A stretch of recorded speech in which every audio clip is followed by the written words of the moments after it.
Sit on your bed one day and ask yourself, what remarkably stupid things am I doing on a regular basis to absolutely screw up my life? And if you actually ask that question, but you have to want to know the answer, right? Because that's actually what asking the question means. It doesn't mean just mouthing the words. It means you have to decide that you want to know. You'll figure that's out so fast it'll make your hair curl. There's no better pathway to self-realization and the ennoblement of being than to posit the highest good that you can conceive of and commit yourself to it. And then you might also ask yourself, and this is definitely worth asking, is do you really have anything better to do? And if you don't, well, why would you do anything else? If you orient yourself properly and then pay attention to what you do every day, that works.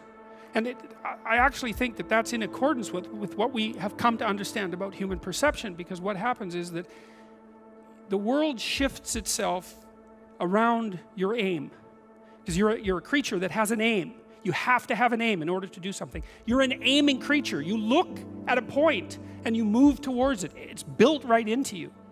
And so you have an aim. Well, let's say your aim is the highest possible aim. Well then, so that sets up the world around you. It organizes all of your perceptions. It organizes what you see and you don't see. It organizes your emotions and your motivations. So you organize yourself around that aim, and then what happens is the day manifests itself as a set of challenges and problems, and if you solve them properly, then you stay on the pathway towards that aim, and you can concentrate on the day. And so that way you get to have your cake and eat it too, because you can point into the distance, the far distance, and you can live in the day. And it seems to me that that makes every moment of the day supercharged with meaning. That's how, because if everything that you're doing every day is related to the highest possible aim that you can conceptualize, well, that's the very definition of the meaning that would sustain you in your life.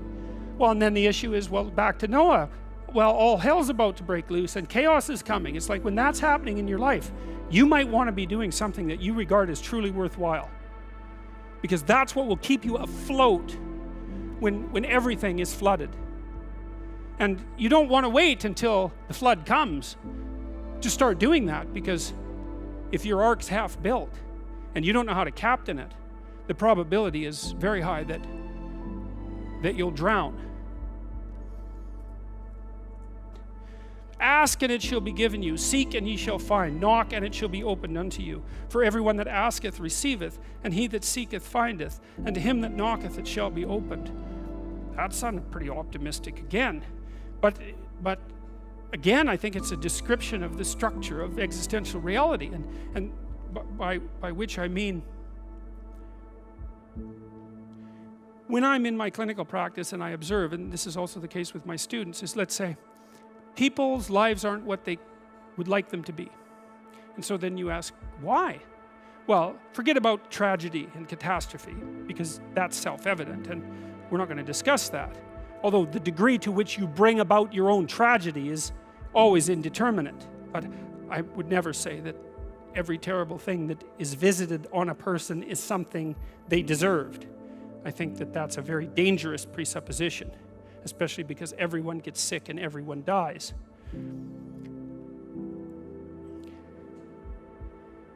But one of the main reasons that people don't get what they want is because they don't actually figure out what it is.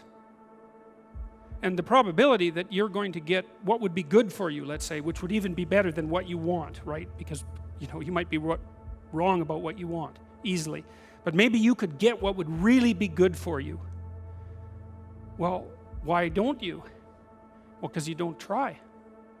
You don't think, okay, here's what I would like if I could have it. And I don't mean in a way that you manipulate the world to force it to deliver you goods for status or something like that. That isn't what I mean. I mean something like, imagine that you were taking care of yourself like you were someone you actually cared for.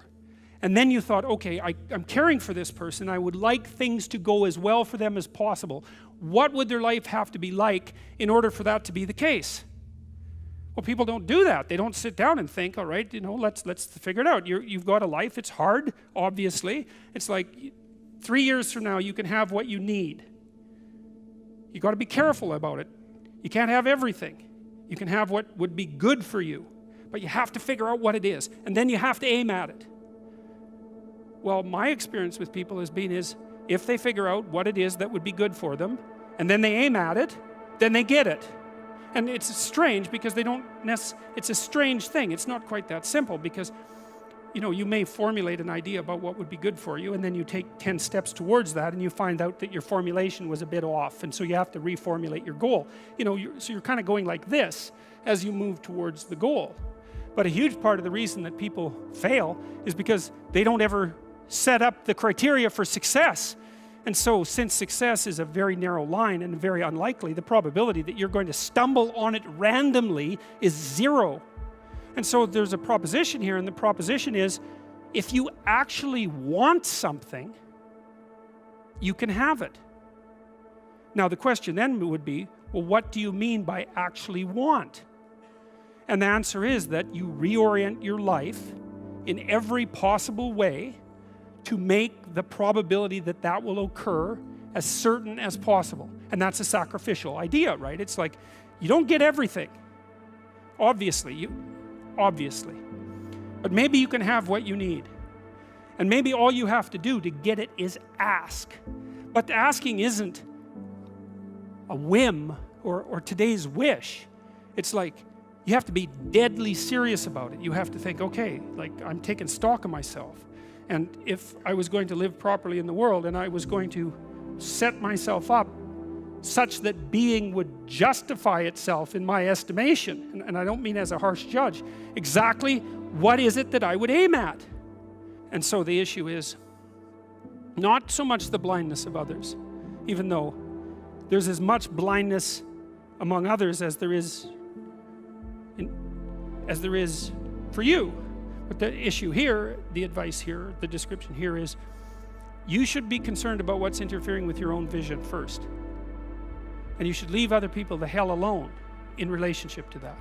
And so if your mode of being in the world is, if you would just act better, things would improve for me, or if you identify the evil and the catastrophe as something that's outside, that someone else needs to fix, or that someone else is responsible for, then you're not going to fix that. And you're going to remain blind to the things that you're doing and not doing that make things not go well. And so it's just better to think, all right, I'm probably blind in many, many ways.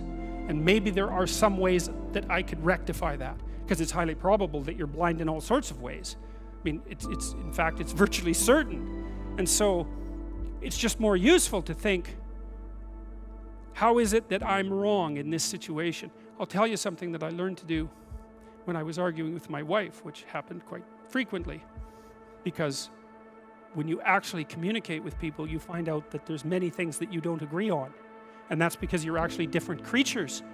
And so if you're actually going to have a truthful conversation, then you're going to find out that you don't see things the same way, and then you can either pretend that that's not the case and gloss over it and then end up in a 30-year silent war, or you can have the damn fight when you need to have it and see if you can straighten it out. So now and then we'd get in a situation where we were at loggerheads, we couldn't move. And, you know, it would spiral up into hate speech, let's say. Because, yeah, everyone laughs because they know they manifest plenty of hate speech towards those they love. So one of the things we learned to do was, when we hit an impasse, was to separate and to go our own ways and to go sit and think, okay, look, we're at this unpleasant situation. We can't figure out how to move forward. I'd always think, of course it's her fault. Obviously it's her fault. At least 95%. But maybe there was something I did that contributed like 5% to it.